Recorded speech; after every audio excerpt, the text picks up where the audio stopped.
Oh man, we're getting really deep into Nostalgia November now. So before we get into the festivities, I do want to talk about something very quickly. So a few videos ago, I was saying how I wasn't really feeling this channel much anymore. I didn't really feel like I had a goal or exactly what direction I wanted to go with the channel anymore. And for the past few weeks, I've been taking a lot of time off, as you've probably been able to tell from the upload schedule, and I've kind of tried to get into my head exactly what I want to do now. And you know what? There may be a case one day where I'm probably going to be done with this channel, but for now, there is stuff that I want to complete. I want to have a goal in mind to kind of keep me motivated and keep me going. First off, obviously, I really want to hit 500,000 subscribers. I kind of gave up on sub goals, and the idea of hitting arbitrary sub numbers kind of wore off for me around the 300k mark, and I kind of just wasn't interested after that. But I feel like 500k, 500,000, is probably a very big subscriber goal that most people go for, and I feel like it'd be very nice to get the channel there. And I've gone ahead and I've decided that every like few thousand subscribers, I want to do something special. I want to go ahead and get the best parts of this channel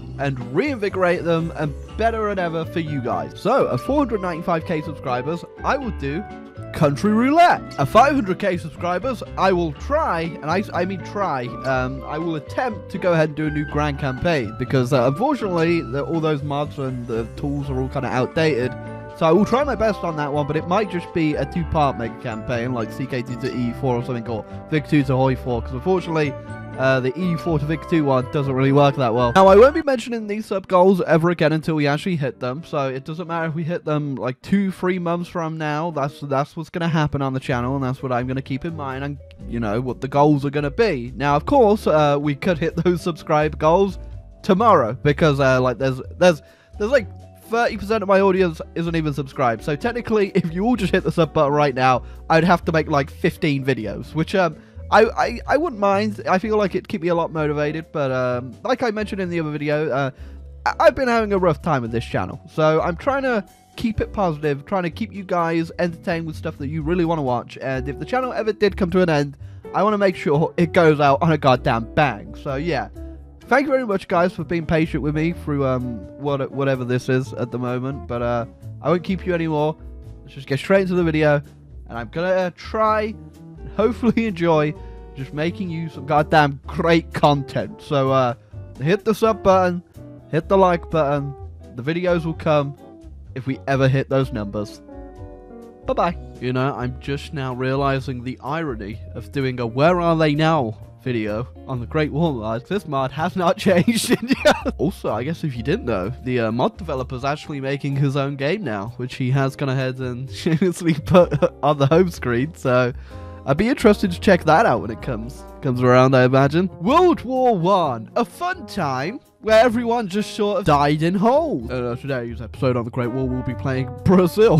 Just kidding. So this is the Great War mod. One of the first mods that really ever came out for Hoi 4 that was incredibly huge. I remember waiting for this coming out and being incredibly hyped for it, and I definitely had a lot of fun playing it. I'm pretty sure this is also one of the mods that also made my channel slightly blow up. I think it was this that got me a whole bunch of views, and then it was Kaiserreich. So it is kind of interesting to go back and realize everything is pretty much the same. But so you know what? I think of all the nations I probably haven't played in this mod, Russia is probably one of them.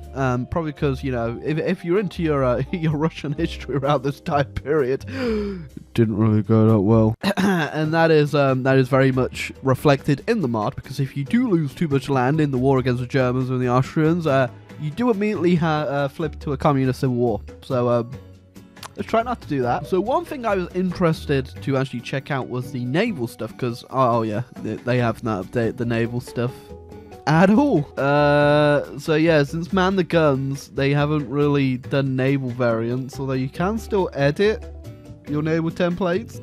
So I'm not entirely sure how that works. They have gone ahead and added mine laying, but well, they haven't done anything else, so I'm pretty sure this mod gets just the bare minimum it needs to function. I'm imagining so the mod developer can get as much promotion for his game in.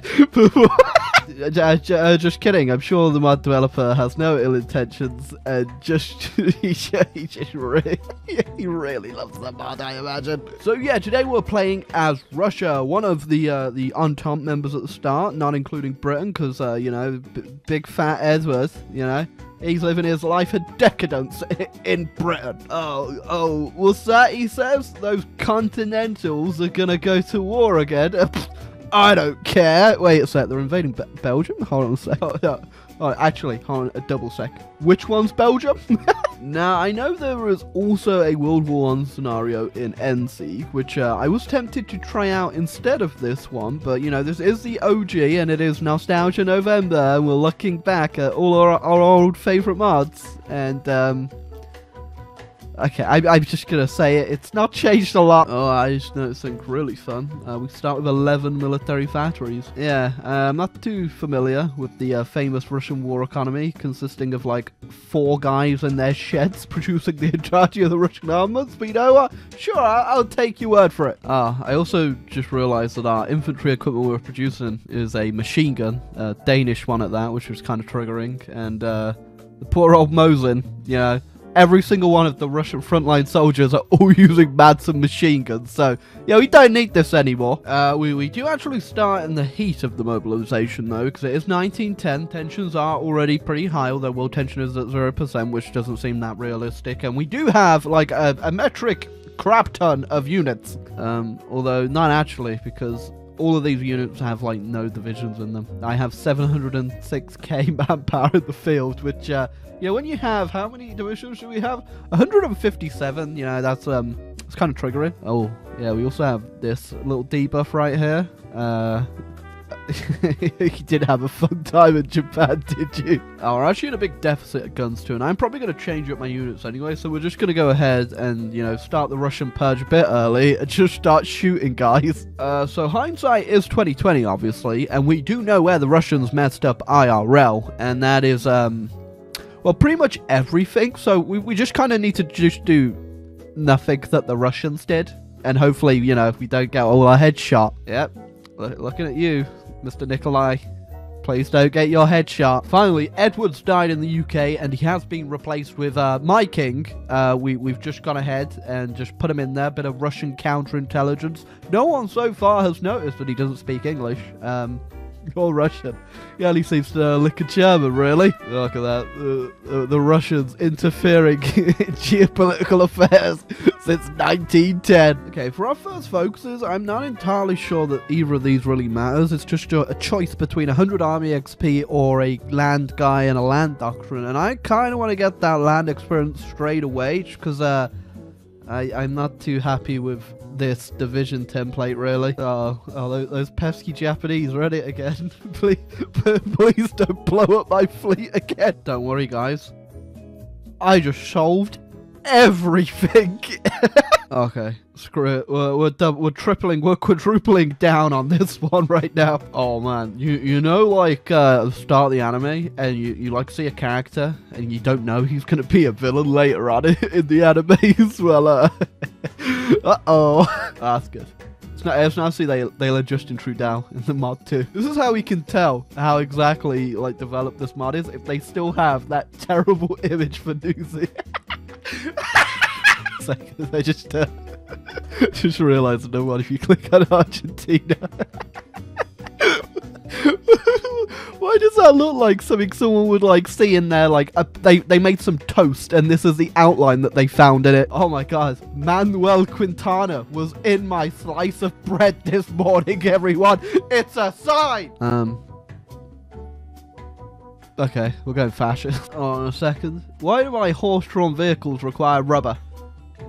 That wheel does not look like it requires rubber to me.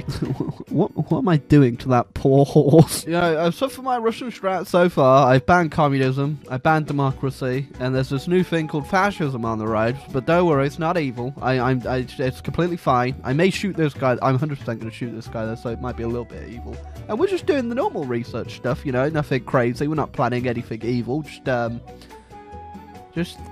Oh, don't look at that. Uh-oh, SpaghettiOs. It looks like our main villain for the next episode. He's not having a fun time. Although, look at that. The opposition only has 5 units, and little child boy does have 37 to 52. So I think he's got this one in the bag, right? Hold on a second. It appears the situation is gravely changing over here. Alright, there you go. With a click of a button, we have shot the king. He's dead, everyone. And now we have... Oh, it's Kolchak.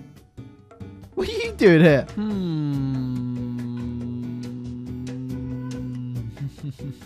Joke's on you, friends. I was not planning on helping anyway. So a lot of people will probably say, does Russia really deserve to be any bigger? And, you know, it's that I have to say, it's like the British got India, the Dutch got Indonesia, like the French got Indochina. It's only fair that Russia gets a little trade port in China, okay? Just a really small one. There we go. Russia is much better. And that is a very interesting Chinese flag, I gotta say. Oh my god, we are absolutely, like, disgustingly huge, aren't we? Look at that. Russia, you have no right being this big. Speaking of... What's going on here, then? Okay. I like how the Germans are taking attrition. Just putting their troops on my damn border. Really, Germany? Well, I'm never gonna be Germany's friend. And I also got kicked out of the faction with France. But you know what? We're still best friends, right, France? We just have our differences. You know, I don't think we're running on track for World War I here. I think it's something to do with the fact the Balkan War's still going on. And the Ottomans are actually starting to win. I don't like that. Can we do something about that? Oh, just while I was going to invade the Ottomans, it does not... Wait, does that mean they won? Oh my god, no, the Ottomans won. That's disgusting. Give me like a minute. Don't worry, Serbia. I'll come help. Give me like 2 minutes. Oh, wait, no, my Serbia. The Ottomans are in the Central Power, so I'm coming in. So, my military strategy, for the most part, is simply just dab on the Germans, really, and then we'll deal with this at some point, and we don't even need to look at this, apparently. Operation Dab on Germany went on hold because Operation Dab on the Ottomans was a much easier target, and Operation Dab on Germany turned into Operation Wait for the Germans to just keep running into my machine guns until they're dead. But then, kind of out telling me, the Entente went ahead with their own operation, and obviously because I'm not invited to the Entente party anymore, I didn't get the memo on Operation Belgian Thunder. I was going to say I'm going to do a Russian Gallipoli, but I got beaten by Portugal and their avant-garde painting of themselves. Oh no, of course, the Belgians, they're going to beat me to Berlin. But they can't stop the Great March into Vienna, boys. The Austrian capital is currently Sarajevo. Okay, peace acquired. Isn't there a scripted peace still? What the... Do I actually have to do this? So that's a bit weird. I thought there'd be a scripted peace deal, but apparently not. As such, I didn't really take the peace deal too seriously, and I gave Bulgaria half of Austria. So yeah, it's not my fault really. I did go ahead and create a really thick Hungary though. You know, that's a pretty thick Hungary. Oh, I guess that's all they wrote for the World War I mod for today. We beat it in 1916 fairly easily, actually, to say the least. And for the peace deal, it just looks like France nabbed Germany's colonies and I nabbed a whole bunch of Germany. So, not a lot to really write home about, really. Britain didn't really get anything from that, by the looks. They got, like, these little islands off the coast here, but... Oh, yeah, well, that's why. Their focuses were in a much better place. Also, I can't believe these European imperialists just carving up the borders of the Middle East. Like, they even have the audacity to put the exact same guy in charge of every single country down here. Like, we wouldn't even notice. But yeah, it's like a little interesting throwback look at the World War I mod. Obviously, not a lot has actually changed in it, so, you know, you can't really expect much different, really. But it was still fun to play, nonetheless. It was a very quick game. I enjoyed killing everyone really easy. But yeah, if you've enjoyed this video, feel free to leave a like, hit the subscribe button down below. We are now trying to get to 500k, so that'd be it'd be interesting to see how many of you guys actually want to take part in that. And oh yeah, I found out at one point if you click this little button up here, it actually takes you to the guy's Patreon for this game.